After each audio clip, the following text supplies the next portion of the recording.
မင်္ဂလာပါပဲပြားတပြားတဲ့နဲ့ကျွန်တော်တို့တယောက်တည်းဆိုရင်အကြာကြီးစားလို့ရပြီအကြာကြီးအထားခံမဲ့ချက်နီးလေးကိုပြန်လဲမျှဝေပေးလိုက်ပါတယ်ပဲပြားကိုတော့အခုလိုမျိုးလေးကြေသွားအောင်ခြေပေးပါဘာအရသာမှထည့်เสียမလိုပါဘူးအကြော်မှုလေးတစ်စုံကိုတော့ကျွန်တော်အသုံးပြုထားပါတယ်ထိုင်းမှာဟင်းချက်နီးလေးတွေအပြင်ကျွန်တော်စေးရုံစကဲပြန်နဲ့ဗီဇာလုပ်ငန်းအမျိုးမျိုးတခြားသောအလုပ်လေးလည်းလုပ်ကင်တဲ့အတွက်လာရောက်ဆက်သွယ်မေးမြန်းလို့ရပါတယ်စီပူလာပြီဆိုရင်တော့ကျွန်တော်တို့နေထားတဲ့ပဲပြားကိုကြော်ပေးသွားပါပဲပြားကိုတဖြည်းဖြည်းချင်းနဲ့ကျွတ်ပြီးမွာလာတဲ့အထီအောင်ကြော်သွားရမှာပဲဖြစ်ပါတယ်။ပဲပြားကိုကျွန်တော်ကြော်ထားတဲ့အထီအောင်အခုလိုလေးဖြစ်သွားအောင်ကြော်ပေးသွားရပါမယ်။ပြီးသွားရင်တော့စီစစ်ပေးထားပါ။ကြက်သွန်နီကိုလည်းကျွန်တော်တို့ကျွတ်တဲ့အထီအောင်ကြော်သွားပေးပါ။ကြက်သွန်ဖြူလည်းထည့်မှာပါ။ဒါပေမဲ့ကြက်သွန်ဖြူကိုကျွန်တော် ready made ထုတ်လေးဝယ်သုံးထားတဲ့အတွက်ကြက်သွန်ဖြူကြော်တာအောင်မပြတော့ပါဘူး။စနွေးမုံအနှဲငယ်ထည့်ပြီးအခုလိုမျိုးကြက်သွန်နီက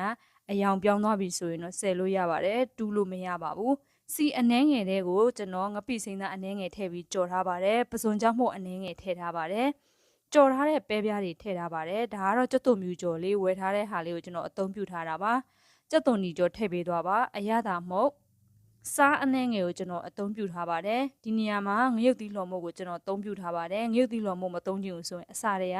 ခွဲချမ်းကိုစီတက်ပြီးတော့ထည့်လို့ရပါတယ်အားလုံးကိုရောသမမှွေပြီးွားပြီဆိုရင်တော့ပဲပြားဆိုရင်ကျွန်တော်ကတုတ်စားတာလောက်ပဲကြော်ပြီးတုတ်စားတာလောက်ပဲကြိုက်ပါတယ်ဟင်းနေဆိုရင်ကျွန်တော်လုံးဝမကြိုက်ပါဘူး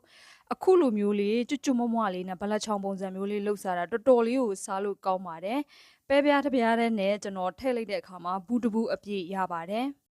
တယောက်တည်းစားမယ်ဆိုရင်တော့တော်တော်ကြာလေးစားရမှာပါ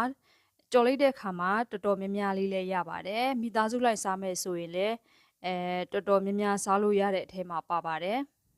ထိုင်းနိုင်ငံနဲ့ပတ်သက်တဲ့ကိစ္စဝဝကိုကျွန်တော်နဲ့လာရောက်ဆက်သွယ်မေးမြန်းလို့ရပါတယ်။စာလေးပို့ပြီးလဲဆက်သွယ်မေးမြန်းလို့ရပါတယ်။ကျွန်တော်ရဲ့ဗီဒီယိုလေးကိုကြည့်ရှုပေးတဲ့သူအားလုံးတူဦးတယောက်ချင်းမကြမ်းကျမ်းမာကြပါစေချမ်းသာကြပါစေ။